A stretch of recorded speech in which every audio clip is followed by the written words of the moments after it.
Should we slide it?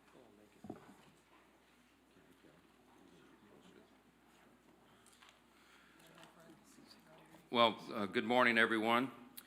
We're now on day 27 of the Democrat shutdown, and we want to review with you a few pertinent facts and explain a little bit about some of the really painful things that are going on around the country.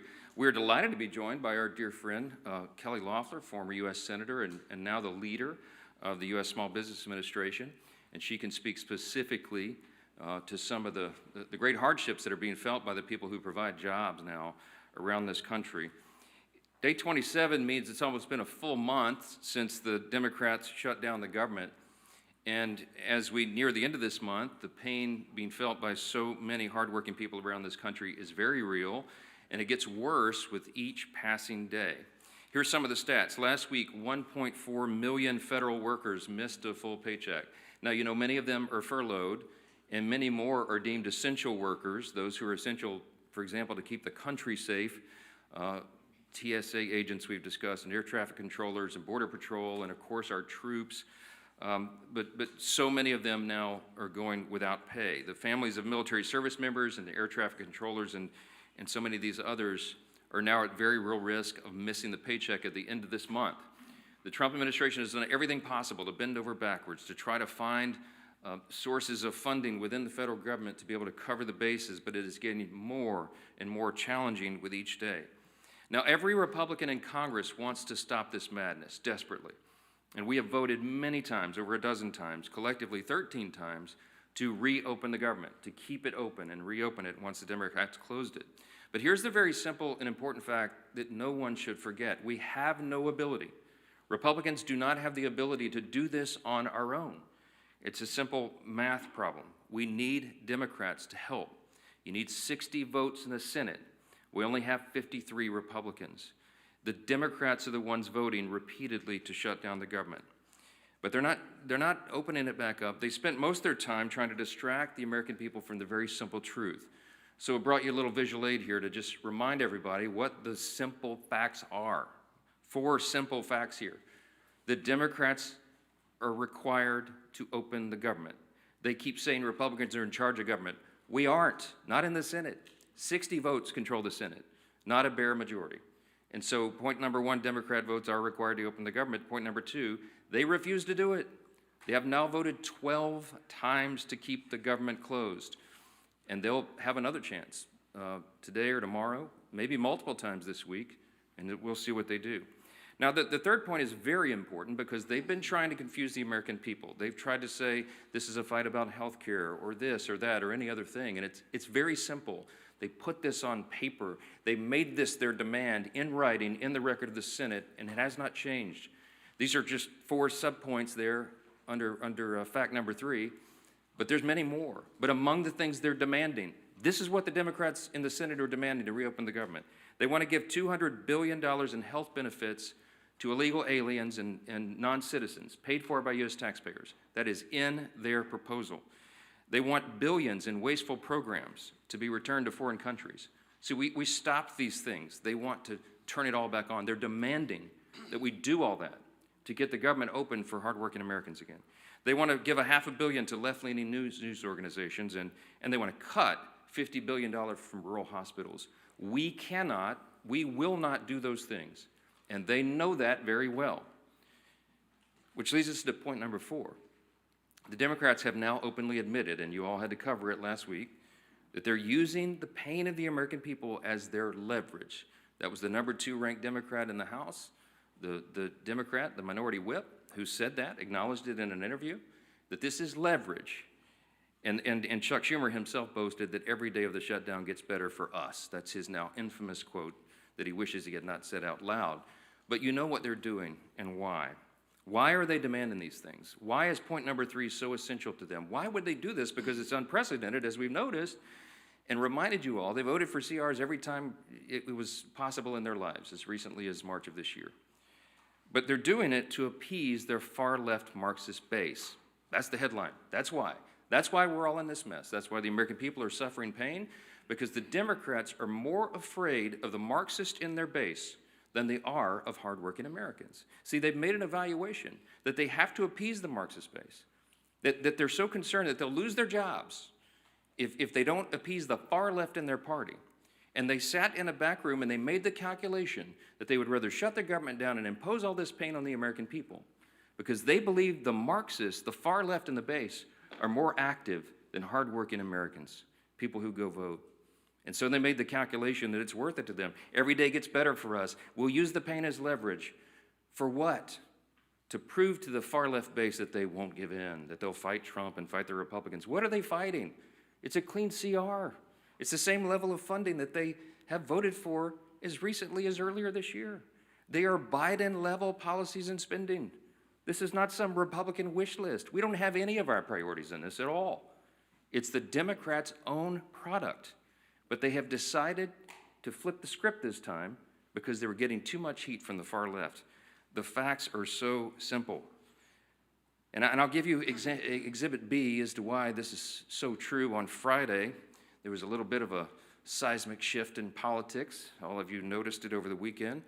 We saw our clearest sign yet that this radical insurgent movement in the Democrat Party is succeeding. And they are ending what has always been known as the Democrat Party in America.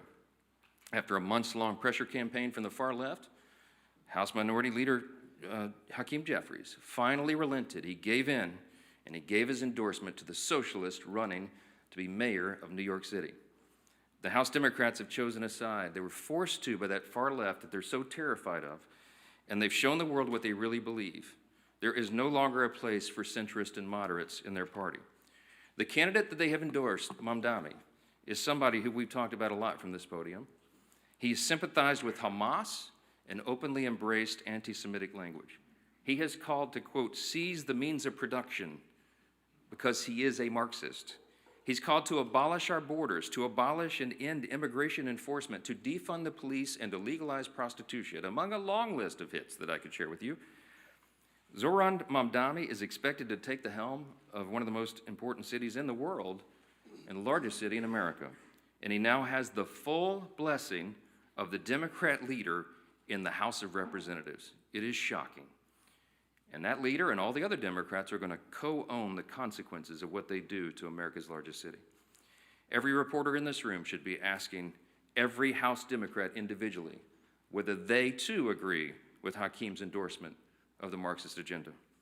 It's an extraordinary moment in the history of American politics, as this is not the kind of history that we need to be making. What we're witnessing is truly the end of the Democratic Party as we've known it. And even some Democrats are now saying that out loud. You can see it in their interviews. I watched one last night. All this is directly related to the Democrats' shutdown show. Why? Because just like they decided to save their own skin, that they had to endorse the Marxist Mamdani in an unprecedented move, they have also decided they had to shut down the government in an unprecedented move. No matter the pain it inflicts upon hardworking American people, they were simply more afraid of the Marxists in their party than they are of voters. For the sake of our country, we pray that their calculation is wrong. We believe it is dead wrong. And as much as they try to obscure it, as much as they try to distract you, as much as they try to say that it's about any other issue under the sun, all those issues were always scheduled to be decided. Healthcare, the expiring Obamacare subsidies, the NDAA, the appropriations, all these other things, it was always on the calendar for Republicans and Democrats to hash it out in October, November, and December. This is not a surprise to Republicans. It's not a surprise to Democrats, and they all know it. That is the only thing they could grasp onto to try to give some sort of argument, to try to give cover for the fact that they're running from the far left base of their party. Facts are facts. And the ball is fully in the court of the Senate Democrats now. Who are they going to respond to? The American people, I think hardworking American families need to be a little more vocal. I think they need to call some of these Senate offices and tell them to stop the games. They need to know they should fear the American people worse than the Marxists who are trying to take over their party. And my friends, that is exactly what is going on right here. Now I want to zoom in because we have a special guest and just focus on a group of men and women who are seeing the impact of this shutdown in their bottom line every single day. And that is America's small business owners. See, small businesses are the largest employers in our country. But unlike Washington Democrats, they don't have the luxury to wait out this shutdown. For many of them, federal contracts have been frozen, SBA loans and support have dried up, and business has dropped off due to uncertainty in the markets. A survey of small business owners across the country found that for the 1 in 5 small business owners who rely on government contracts, this shutdown is forcing them to pull back on their investments.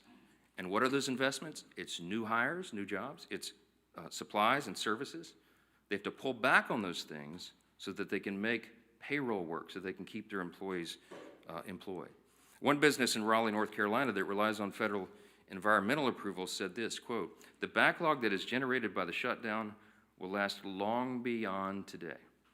Another business in Georgia, Ms. Loeffler's home state, specializes in home repairs, added, quote, "When livelihoods are affected in such a manner, home repairs and projects get delayed if not canceled.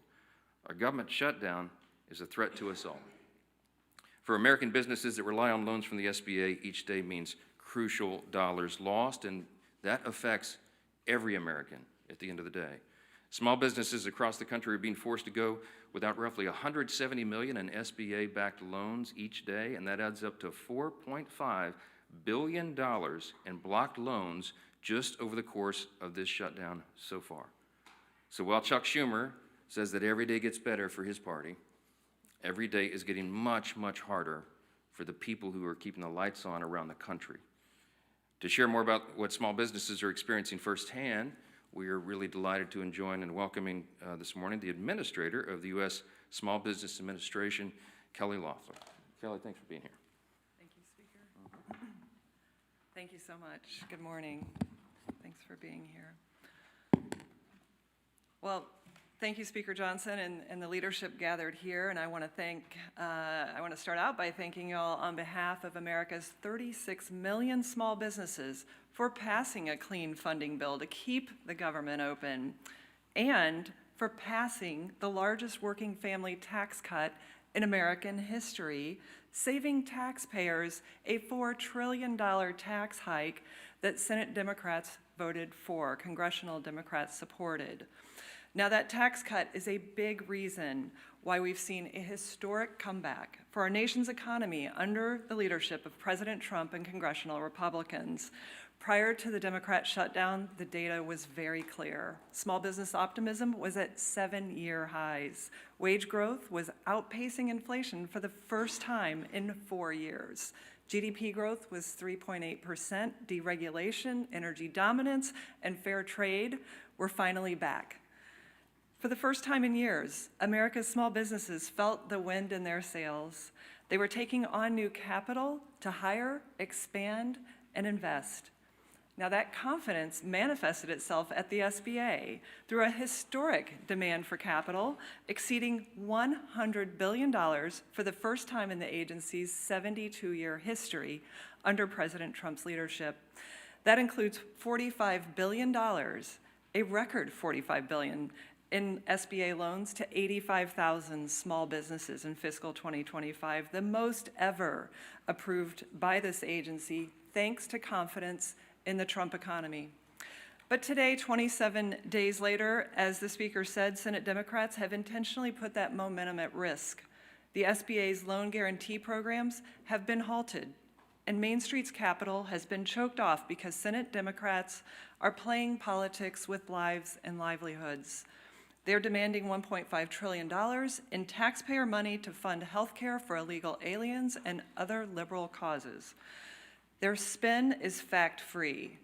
They want to subsidize their broken, fraudulent, and unaffordable health care system, where premiums have increased by 80% since 2014, and those are the enormous costs that are borne on the shoulders of small businesses.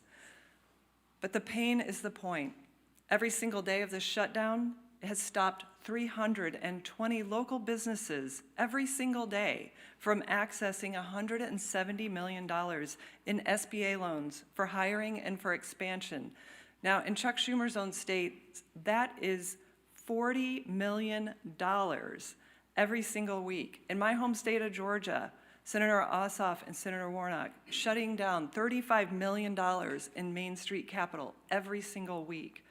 So on day 27, all of that adds up to 6,000 small business loans that have been prevented from receiving upwards of $4 billion in Main Street lending.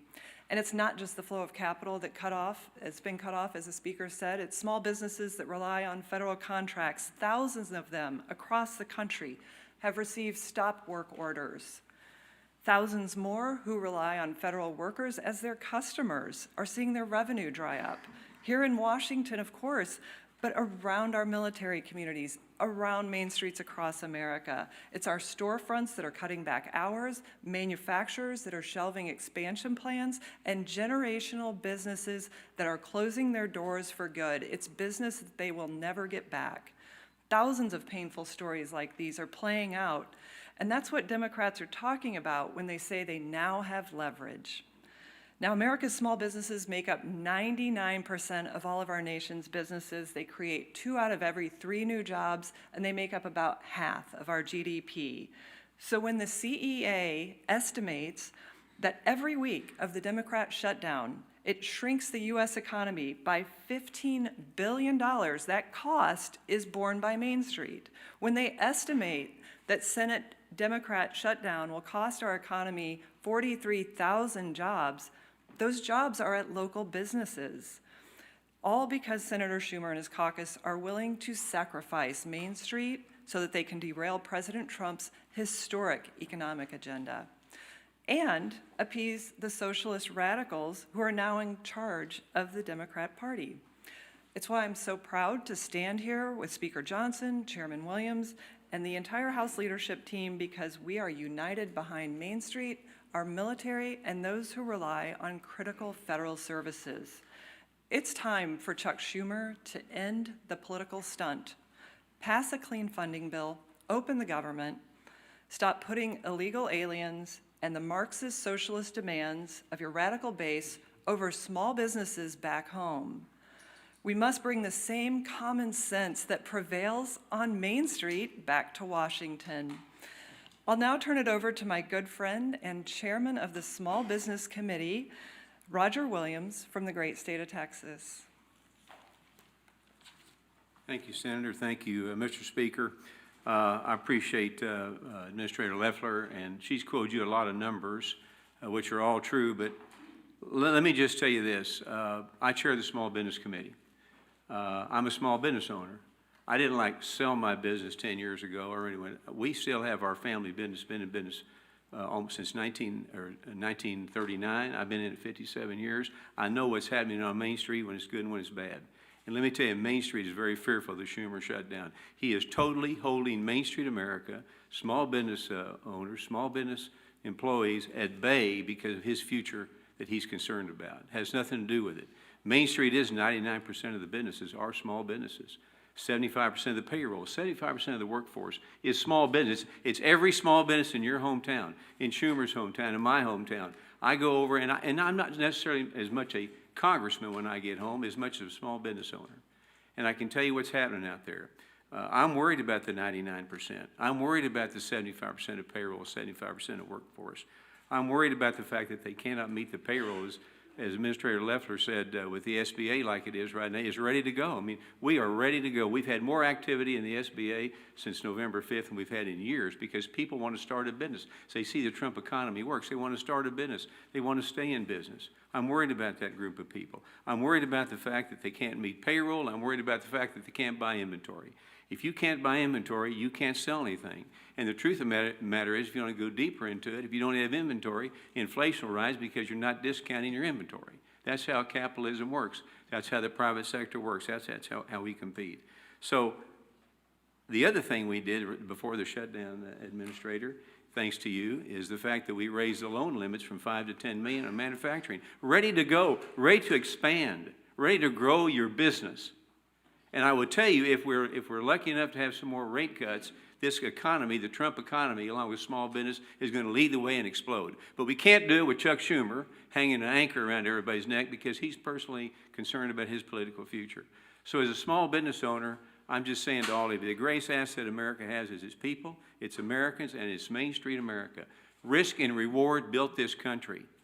Right now, there's no risk and reward. We're just playing defense. That will not work. This shutdown must end immediately to save small business, to save consumers, to save Main Street America. I'm honored to chair the committee. I'm honored to work with Senator Loeffler. We can get this done. Everybody's ready. It relies on one man, Chuck Schumer. Take a look at the small businesses in your district or in New York, Senator Schumer. Tell them that you don't care about them. Tell them you don't care if they meet their payroll. Tell them you don't care if they hire workers, and see how that goes. America is the greatest country in the world with the greatest workforce in the world. I'm proud to have a small part in supporting them and getting our country back on track. May God bless all of them. May God bless America. Thank you.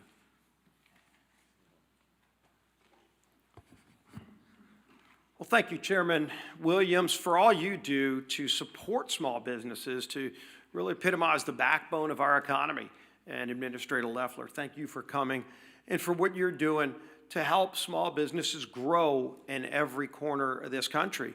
Unfortunately, as Administrator Loeffler pointed out, those small businesses are struggling like millions of families all across America.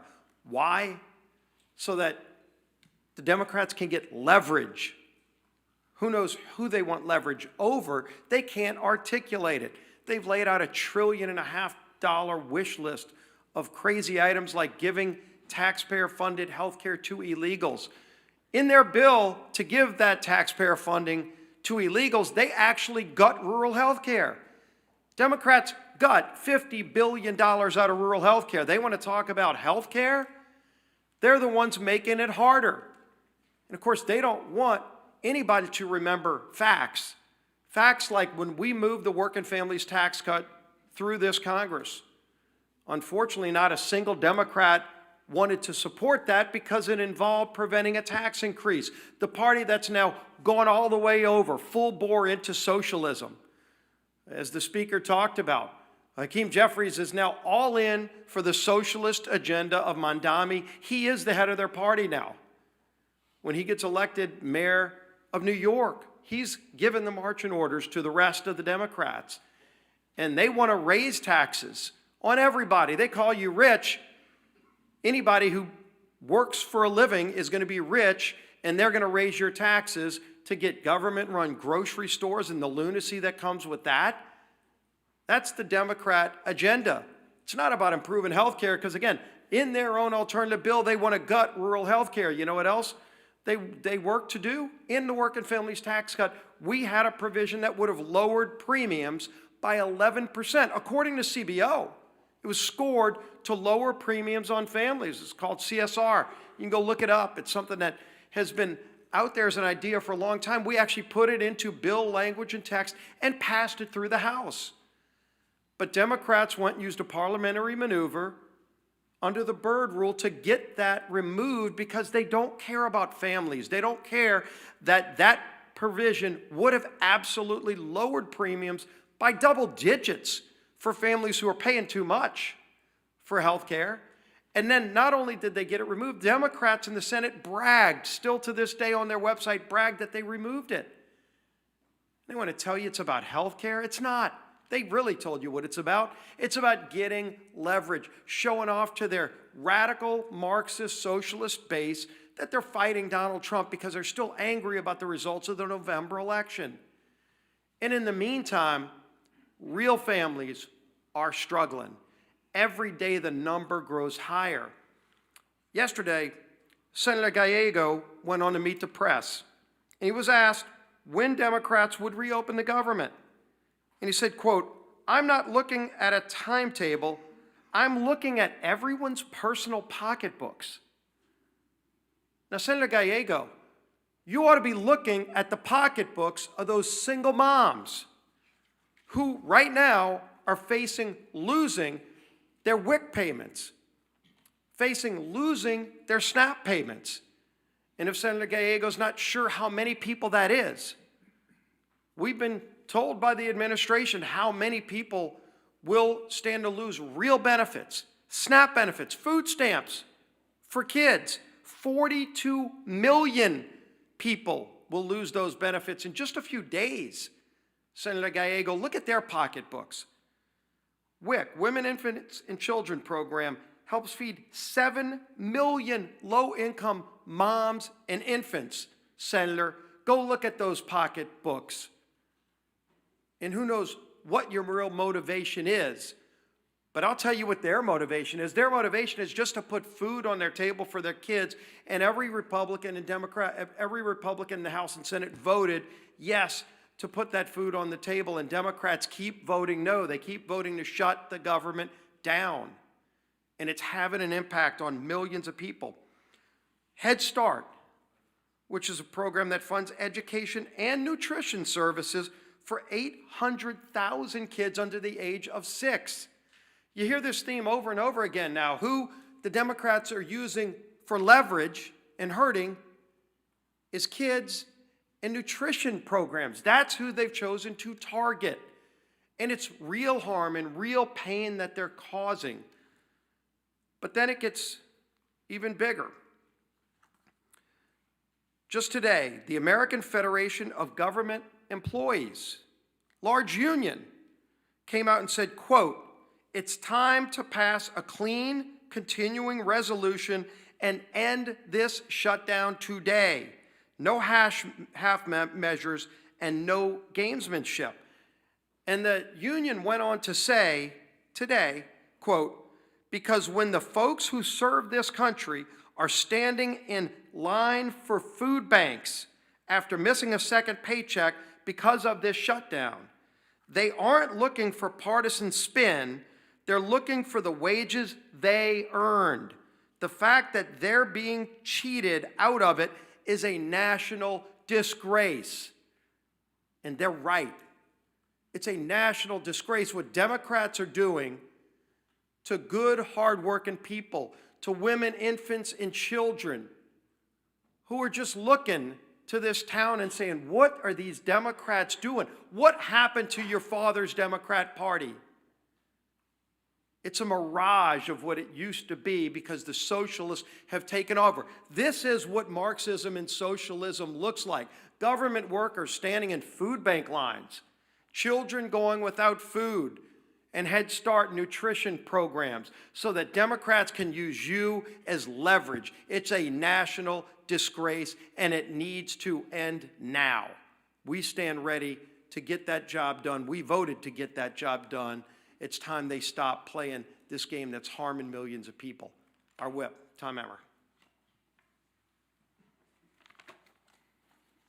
We're now on day 27 of the Democrats' shutdown, and the consequences are getting more severe every single day. Over the weekend, we saw federal workers lined up at food banks, as our majority leader was just saying, as they are being forced to figure out how to feed their families. We saw control towers at major airports such as Dallas, Fort Worth, Newark, and Phoenix facing significant staffing shortages. And if the Democrats fail to pass our clean CR and reopen the government this week, more Americans will miss their hard-earned paychecks. Some states will be forced to cut off SNAP benefits, including my home state of Minnesota. Thankfully, the Trump administration and private sector companies have stepped up where Democrats have refused. President Trump has found creative solutions to help pay our troops and fund WIC benefits for moms and young children for just a little bit longer.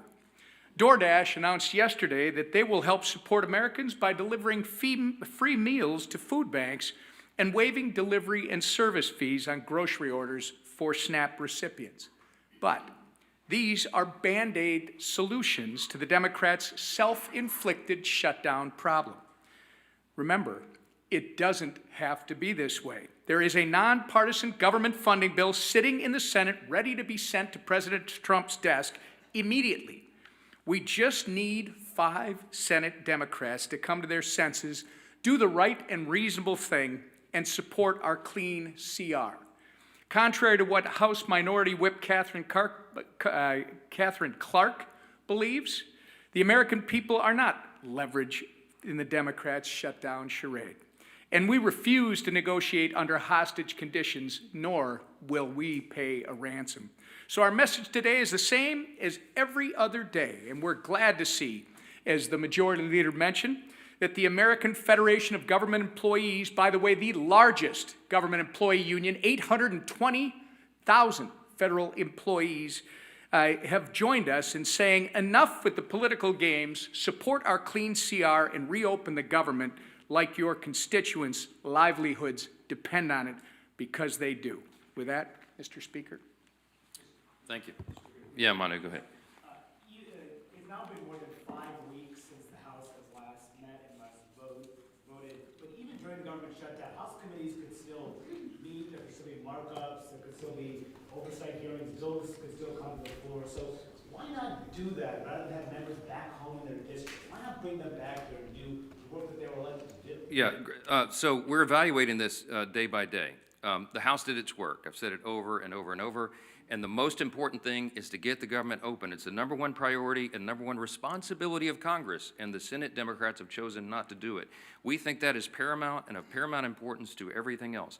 There is plenty of time in the remainder of the calendar year to do all the things that are the must-pass pieces of legislation and all the negotiations that I referenced earlier today. And we are anxious to get everybody back to regular legislative session. But there cannot be a regular legislative session so long as the government is closed and Americans are feeling so much pain. We won't do that. Now, in the meantime, Republicans, I don't know what the Democrats are doing other than publicity stunts, but I can tell you the House Republicans are doing some of the most meaningful work of their careers. They are in their districts working around the clock with their constituents, helping them not only to negotiate the crisis that's been created by this Democrat shutdown, but all the other matters that they need to attend to. And I'm hearing from them individually.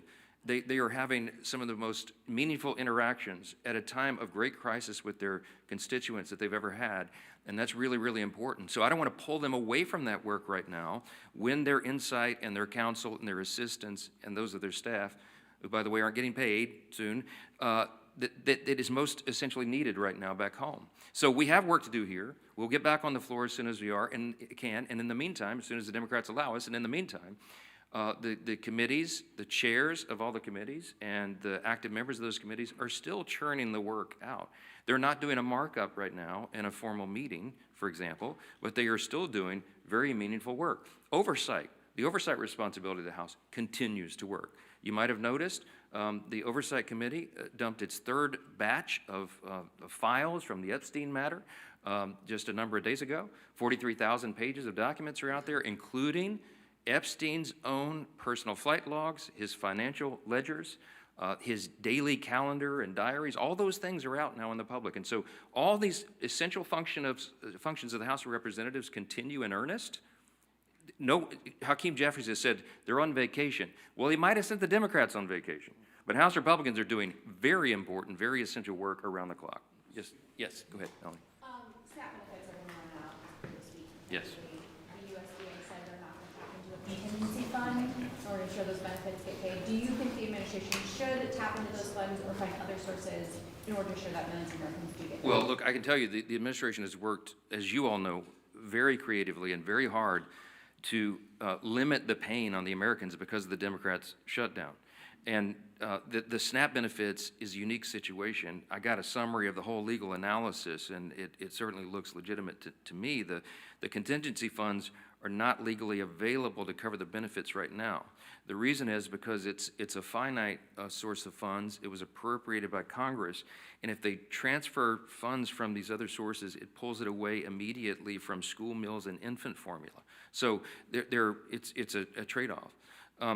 There has to be a pre-existing appropriation for the contingency fund to be used, and Democrats blocked that appropriation when they rejected the clean continuing resolution. So the way to make this stop immediately is we just need a handful. We need 5 more Democrats in the Senate to do the right thing, wake up and say, I'm going to say no to the Marxist far-left pressure, and I'm going to do what's right by the people, the 42 million Americans in this country who rely upon this essential nutrition assistance. Am I going to starve my constituents, or am I going to appease the Marxists? That is their actual calculation, whether they say all of that out loud or not. Everybody in this room knows exactly what's going on, and it's so infuriating to us. The best way for SNAP benefits to be paid on time is for the Democrats to end their shutdown, and that can happen right now if they would show some spine. Yes? Thank you, Mr. Speaker. The military is that yet again have a paycheck problem at the end of this week. We have others, of course, too. In the past, the president found the money to pay the military, including money, he says, from a donor, $130 million. Do you or any of your staff know who that donor was? And also, do you believe the military will miss that paycheck, or is it your understanding that that money will be found again?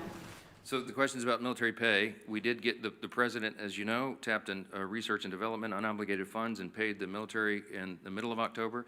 Their next check is due the end of this week, and we're not 100% sure. Now, I do know the administration and everybody is bending over backwards to try to figure that out, but I don't know the final analysis yet. With regard to who gave the $130 million very generous donation to help pay troops, by the way, that's just a small fraction of what is needed to pay the troops, as you know, but a very generous donation. I have not asked the president for the identity of that person because they want to remain anonymous, and I respect that. I've heard rumors, but I'm not 100% certain because, again, I haven't asked to verify that myself. Yes. Mr. Speaker, this AFGE, Leader Scalise and Whip Emmer both mentioned this new statement from the president of the American Federation of Government Employees. They represent 800,000 federal employees. They're obviously calling for a clean start of pass, which is what you guys passed. Do you see this statement from AFGE as a turning point in this shutdown? Do you see this as something that could move Senator Schumer? Certainly, I hope so. It's a union, you know, and they represent such a large amount. There's 1.4 million federal employees. They represent 800,000 of them, and they said, to your point, in quote, pass the CR and open the government. It couldn't be more clear, and because they understand the reality of this. These are federal employees. Many of them watch carefully what happens here in the halls of Congress. They know that this whole thing by the Democrats, the entire shutdown, is a charade, because they know, and anybody who pays attention knows, we always were going to arm wrestle over the remaining issues on the table this year. And they're tired of the distraction, and it's hurting their families, and people are suffering real hardships. They really are going to the food pantries out now to feed their families. It's shameful. We're the greatest nation in the history of the world. We've got to be able to operate, and we can't allow a rise of Marxist and far-left activists in one party to shut down the entire operation of the federal government, and that is exactly what they are allowing them to do. The Democrats have got to come to their senses. You can endorse communists all you want, but at least keep the government operating for us. That's our plea. It's pretty simple. Yes, sir. Second row. Is there any work being done on a Republican solution to the healthcare cliff? I mean, there's been talk in the past about HSAs, about, you know, a short-term plan. Any work being done? You said it could be done at the end of the year, but certainly there must be some preliminary work. Yeah, I've been carrying this visual aid around waiting for this question for a while, okay? So when I say that the Republicans have been working on a fix for healthcare, we've been doing this for years, and many of you who've been on this beat for a while know this is two publications. When I was chair of the Republican Study Committee, the largest caucus of Republicans in Congress, we published volumes of ideas on healthcare. This was our volume 1, a framework for personalized, affordable care. We had an entire body of the smartest minds in Congress, the smartest Republican minds who worked around the clock. The Doctors Caucus, they talked to stakeholders from around the country and in all the areas related to healthcare, and they came up with a formula on how to reduce the cost of healthcare dramatically, how to make Obamacare affordable and workable in some way for the American people, to increase the access to care and the quality of care. And these ideas have been on paper for a long time. There's volumes of this stuff, volumes of it. What we're doing right now, what we have been doing, what we were already doing, because we knew we were coming up to the end of the year, and we know that healthcare is a major burden for the American people. We've been working on it since day one of this Congress. We worked on it in the years prior. And we've already demonstrated, this is not talking points for us. When we say the Republican Party is the only party that has any chance at fixing healthcare for the American people, we've demonstrated it. We put it into the One Big Beautiful Bill, the Working Families Tax Cut. As you know, we strengthened the Medicaid program. We started there because it was the lowest hanging fruit. Why? Because the fraud is so glaring. And we eliminated the fraud. We got ineligible recipients off of Medicaid. We preserved it for the people who rely upon it and need it the most. Young pregnant women, the elderly, disabled, for example. We got able-bodied young men without dependents off the program. And what we did was we strengthened it. Don't take our word for it. The CBO, who normally is not on my team, okay? They're the ones that came out and said, yeah, it's going to save $185 billion. And they got 2.3 million ineligible recipients off of it already. That's an important first start. And so the next thing is to fix all the other components of healthcare. That's what we have plans to do. That's what we're working on. The expiring Obamacare subsidy at the end of the year is a serious problem, because if you look at it objectively, you know that it is subsidizing bad policy. We're throwing good money at a bad, broken system, and so it needs real reforms. The reason it was never appropriate or never possible to be resolved on a simple CR, stopgap funding measure, is because it's very complicated to fix. But Republicans have a long list of ideas. Leader Scalise has been working with the chairman of our 3 committees of jurisdiction, putting all of that, formulating all that, grabbing the best ideas that we've had for years to put it on paper and make it work. But we know we're going to have to arm wrestle with Democrats over that. Why? Because many of them are avowed to get us to a single-payer system. They do love socialism, my friends. They love Mondami. He wants government to take over everything. They're on board with that program. They think the government can do a better job by taking over health care. We believe in the private sector and the free market and individual providers, their acumen. And we say that if you take the government off their backs and allow for real competition again in health care, you will improve its quality and you will bring down its cost. All of these are important components of that, and we have a lot of work to do, but it is not a simple thing, and I am not going to go in a back room with Chuck Schumer, like he keeps demanding, with 4 people and make this decision. I will not do it. It's not appropriate. It's not right. It's too complicated for that. We need all the members to have buy-in. We need to have these healthy debates and discussions, but we can't do it while they're shutting the government down to appease the Marxist. That's it. That should be your headline. I want to thank Chairman Williams and Administrator Loeffler for being here and highlighting the trials of small businesses, and we'll see you here again tomorrow. God bless.